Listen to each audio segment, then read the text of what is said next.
Bismillahirrahmanirrahim. Assalamualaikum warahmatullahi wabarakatuh. Perkenalkan, nama saya Aulia Rahman Siregar dengan NPM 1805170326.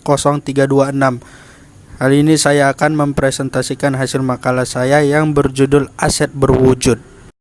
Yang pertama, saya akan menjelaskan pengertian aktiva. Aktiva adalah kekayaan perusahaan yang berwujud dan tidak berwujud, serta pengeluaran yang belum dialokasikan atau biaya yang masih harus dialokasikan pada penghasilan yang akan datang. Selanjutnya saya akan menjelaskan pengertian aktiva menurut beberapa ahli. Yang pertama, menurut Dr. Anda Lanita Winata, ia menjelaskan bahwa aktiva ialah sejumlah kekayaan atau sumber-sumber ekonomi yang dimiliki oleh suatu perusahaan berupa uang, barang, dan hak yang timbul dari transaksi-transaksi yang terjadi di masa lampau dan dapat memberikan manfaat di masa yang akan datang. Yang kedua, menurut standar akuntansi keuangan, dalam kerangka dasar penyusunan dan penyajian laporan keuangan menjelaskan bahwa aktiva ialah sumber daya yang dikuasai oleh perusahaan sebagai akibat dari peristiwa masa lalu dan dari mana manfaat ekonomi di masa depan diharapkan akan diperoleh oleh perusahaan. Selanjutnya saya akan menjelaskan pengertian aktiva tetap. Pengertian aktiva tetap berwujud adalah aktiva-aktiva yang berwujud yang sifatnya relatif permanen yang digunakan dalam kegiatan perusahaan yang normal.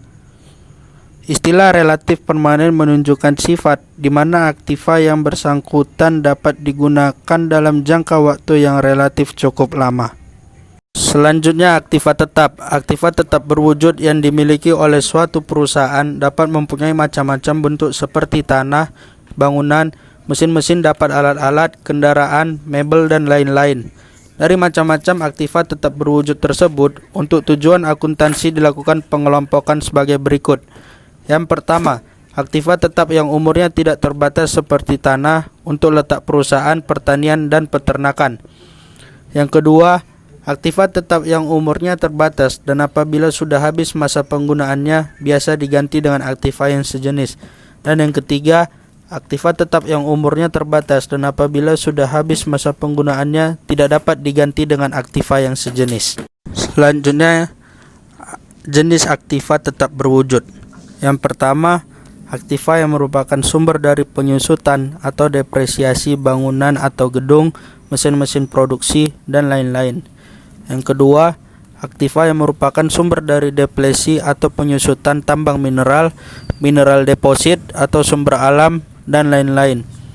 Dan yang ketiga, aktiva yang tidak mengalami penyusutan atau tidak mengalami depresi tempat atau tanah di mana bangunan perusahaan didirikan.